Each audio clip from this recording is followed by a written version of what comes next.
Hello again, everyone, and welcome to the Orange Power Podcast. Casey Kendrick joined by the head coach of the Oklahoma State Cowgirl women's tennis team and associate director for tennis for the Oklahoma State athletic department as well. Is that right? Have I got those titles right? Something like that, yeah. Somewhere in there. They all fit. So here's what I know. Big 12 champs. That's the title you guys have right now. It's got to feel good. It is. Every year that's one of the top goals is to win the conference. And when you win this conference, this league is known for tennis. We've set a high mark here within this league so many years. The conference champion has played for a national championship, and this year the league is again very well represented in the rankings. So we knew that it was going to be a big mark, and so to check that first one off the list heading into the postseason is a nice feeling. You know, it's interesting. This is the first one back-to-back since 2016-17. But the way this season started, and maybe a few people going, man, because this always happens, right? You guys set the bar so high. If you lose a couple, people go, what is going wrong with tennis? And then you guys really came on strong, have now won 11 in a row. Does this one feel more gratifying than maybe some in the past? I would say so. Just because I think this year we rebuilt the entire roster. You had new coaches, new players from a team that was number one in the country last year that set so many marks.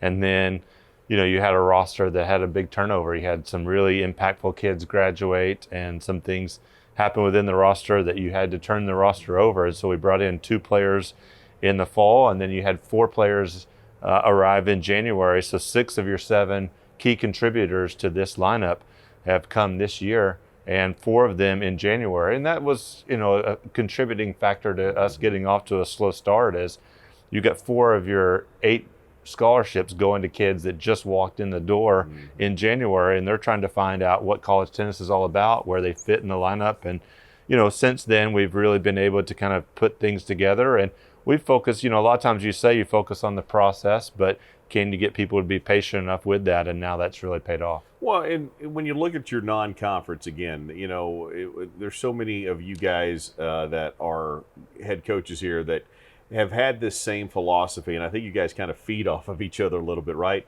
I could go schedule wins. Our program is talented enough. There are wins I could schedule. Or I can challenge this team, force them to grow up on the road, so that when Big 12 rolls around, Big 12 tournament rolls around, regionals, super regionals, and obviously onto the championship, they're better tested and prepared. And that truly is what your non-conference schedule looked like this season. Yeah, and there's a lot of factors behind that. Number one, we had so many teams that want to play here last year because of the NCAAs, and so then you owe a lot of return road trips to people.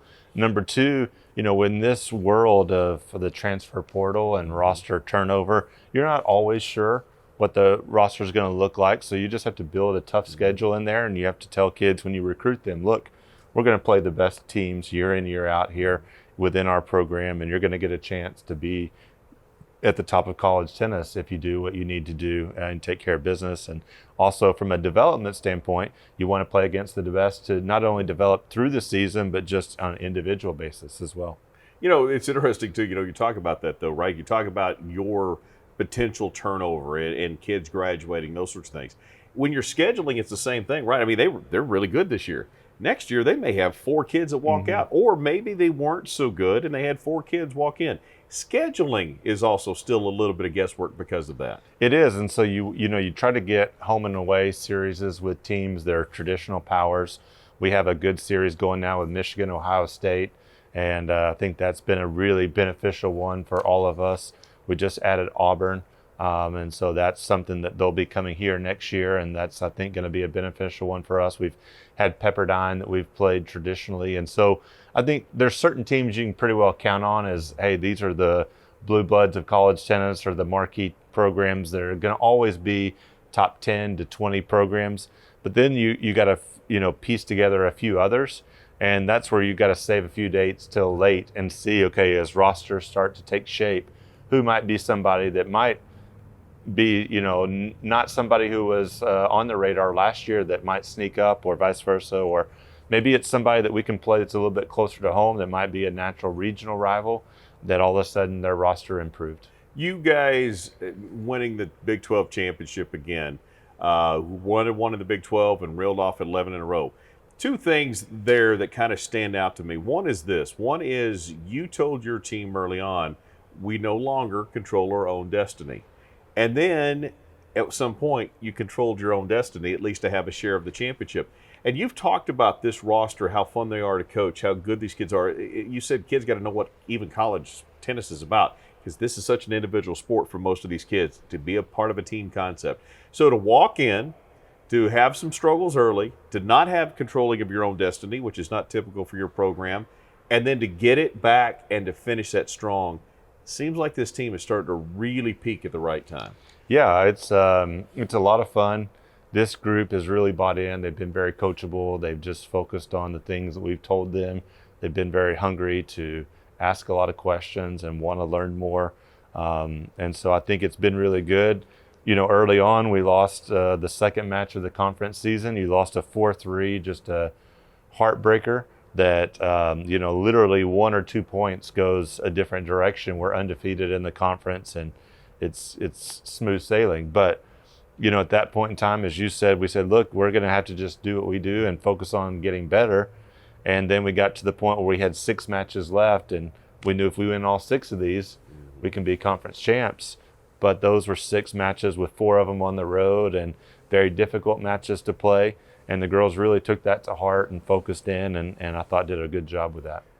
The other part about the gratification of winning the league this year, you bring in UCF, you bring in these Arizona and some of these teams that these warmer climates where kids can play year round. And obviously Orlando is the future site of championships down the road. So, I mean, this is maybe as good of a Big 12 as we've seen in a really long time. I think the depth, with 16 teams, the depth of the league is really, really strong. We've been up there pretty high as a top 10 team, and we've had maybe a few others join us. This year, maybe you don't have that elite team that's ranked top 5 in the country like we've had, but I think the depth, the quality of depth is as strong as it's ever been. Let's talk about a couple of matches. I know we're going back a little bit here, but let's go back to Senior Day. Okay. Senior Day, BYU, they bring in 4 kids, and I think, wow, that is just weird. And if they can only play 2 doubles matches, right? So if you can win that, and then all of a sudden they're forfeiting 2 points, you got to win 1 point. But because there was only 2 matches, all of a sudden it's almost like, well, yeah, but okay, but we got to win these 2 matches, and they came out on fire, and your kids had to dig deep, and I thought the crowd really helped lift them. I only bring that up because it was Senior Day, and it was awesome to see your seniors step up, and you guys did a great job of honoring those seniors. But that was one of the most awkward matches I have ever watched you guys play because of the scenario with only 4 kids on the other team. Yeah, that's happened a few times before. We've been on the other side of it one time with fielding a little bit less. And sometimes when you say, okay, this is all the people that we have, but if these girls win, then we can still win the match. And, it kind of is one of those things that your own kids, no matter what you say, can let down just a little bit and say, okay, someone's going to win, right? And then you look around, you're like, well, someone might need to be me. So that's an interesting situation. But to be able to do that and play all those matches out and let Kylie, as a senior, to be able to make sure that she finished her match, which she's been one that she plays a lot of long matches. She hasn't finished as many matches this year. That was good for her. And, then BYU took UCF down to the wire like the very next match that they played and actually had a match point. And had that happened, we wouldn't have been sharing the conference championship with UCF. So, they're a really strong team, and we knew it. And the thing for us is we've been the traditional power in the league. So we're the team that everybody is going to come gunning for to knock off, and we take everybody's best, no matter how many players, who shows up for them. We know we're going to get their best, and that usually prepares us for this time of the year. So this last weekend, we talk about these new teams. It was against not only traditional Big 12 teams, but also traditional Big 8 teams. You guys went on the road to Lawrence, Kansas, on the road at Ames, Iowa. Start with the Kansas match real quickly, a 4-1 win there. Did you guys play out all 3 doubles matches? We did, just because that's the way that it played out. We split number 2 and number 3, so it came down to number 1, and they went to a tiebreaker. And we had some chances to close out number one doubles. Kansas girls came up with some good shots. So it forced it to go to a tiebreaker to decide it. And we played the tiebreaker very well, got up to a 5-0 lead, and then I think won it 7-2 or 7-3. But the girls really closed that out well, and that gave us some really good momentum going into it. Kansas has always played us well. It's a situation where in my career here, we've only lost to them one time in my 16 years, but every year it's a dogfight, and every year it's a situation where they play us really, really close. And so this year was no different. They're well coached. They're always competitive, and our girls really had to step up. And on the road, it's never easy. Yeah, they are well coached. I had a chance to meet their coach, and obviously he's got a lot of respect for this program. But yeah, it's always a dogfight between you two guys. So you guys get the win at 1, 2, and 5. Then to finish it up for the season, the regular season against Iowa State. You look at your matches, and obviously now you got the doubles point, you get the win 4-0, but it was a 3-setter at 2, It was a 3-setter at 4. Then Gracie got one in straight sets. We talk about Nas, we talk 1-2 all the time. I want to talk about Gracie. Yeah. Every time you look up, again, we say this, you talk about this all the time when you and I talk about the fact that, 1 is your better player typically, right? But they're only 1 point. That number 5 spot's just as important as the 1 spot is. Gracie has been giving you guys that consistent point at the 5 singles, and she's been on a bit of a tear. She is. She's won 9 in a row. She's easily the best number 5 singles player in the Big 12. She's somebody that the girls just count on her getting her spot. And oftentimes we've won the doubles point pretty much every time since the UCF match. The last 11 matches we've won the doubles point, and Gracie's been typically the first one off the court, so we're up 2-0. And there's a big comfort level when you can get that. And we go into the Iowa State match, and it was a challenging one. The environment was set up a little bit different with some of the ambiance of the courts. And so we lost the first set in 5 of the 6 singles matches. And Gracie was the only one that won her first set, and she's up in the second set. And I told her, look, we need you to finish your match, get off the court, and just put that second point on the board. So we're up 2-0, and then bring your energy to the other girls in the court and kind of do what you do. And sure enough, she did that. Everybody looks up and, okay, we've lost some sets, but we're up 2-0. And Gracie's got the energy that she brings.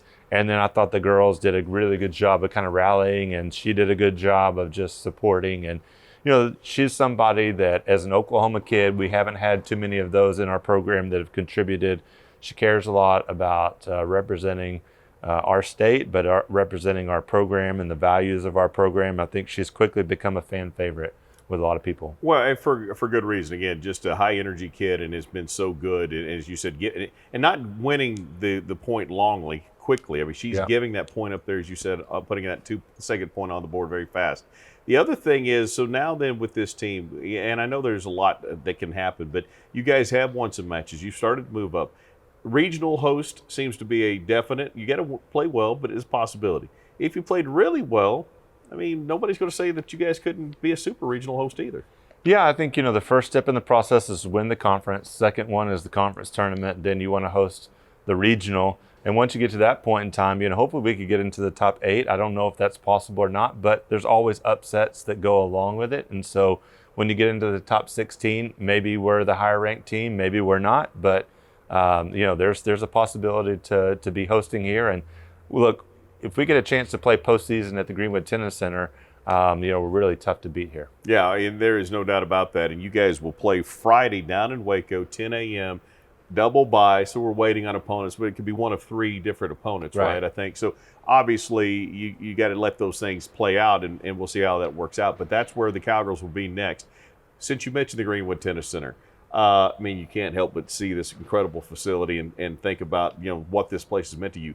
This, and obviously what the Greenwoods and so many donors have meant to you guys, but this place has been dominant. You guys have dominated your opponents on this home court. Yeah, it's really phenomenal when you look back. We were just talking with our media people, and I think, this year we did lose one home match, so that's kind of rare for us to go a season and have a home loss on the ledger. But, I think we've lost less than 20 matches in 10 years that we've been here. I think we're something like 140 and 20 or something to that effect, or a little bit less. So it's just pretty remarkable. But that goes to the fans and the support that we have, that when they're cheering and supporting, just to have that extra layer of support, and really just goes to give our kids that extra boost. And we're just so thankful for the people that come out. If people listening have never been here to a match, I can't urge you enough, because I think the intensity, the competitiveness, the energy, just how fast-paced it is,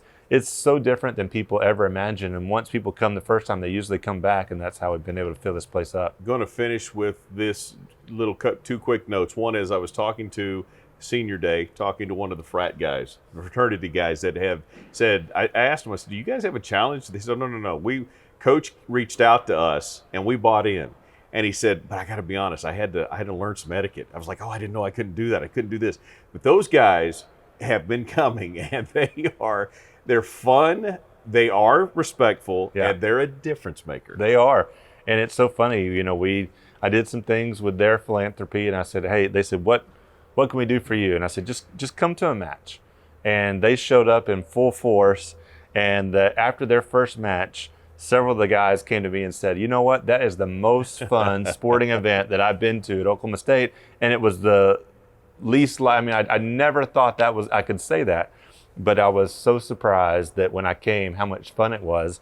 And now they just keep coming back, and they've kind of adopted certain players and certain courts they cheer for, and our girls have gotten so into it. They send messages back and forth, encourage them to come. And, that's just the thing. I think you can make such a big impact in this program because they hear you, they feel your support, and we're very appreciative. It's one of the premier facilities in the country, and certainly one of the premier programs in the country. Again, 10 o'clock on Friday, the Cowgirls will be taking on the possibility of one of three teams with the double bye. If we want to keep up with the score, how do we do that? Yeah, so there's several ways. It's going to be on ESPN Plus. You'll be able to follow along all weekend long. But at Cowgirl Tennis on Twitter, we're going to be able to keep you following along. Hopefully, you'll follow us on social media as well. Well, congrats on the finish in the Big 12 championship, and let's go get another title this weekend. Sounds good. All right, that's going to do it for us. I want to say thanks to Chris Young, and we certainly want to say thanks to you guys for tuning in as well. I'm Casey Kendrick. We'll see you next time on the Orange Power Podcast.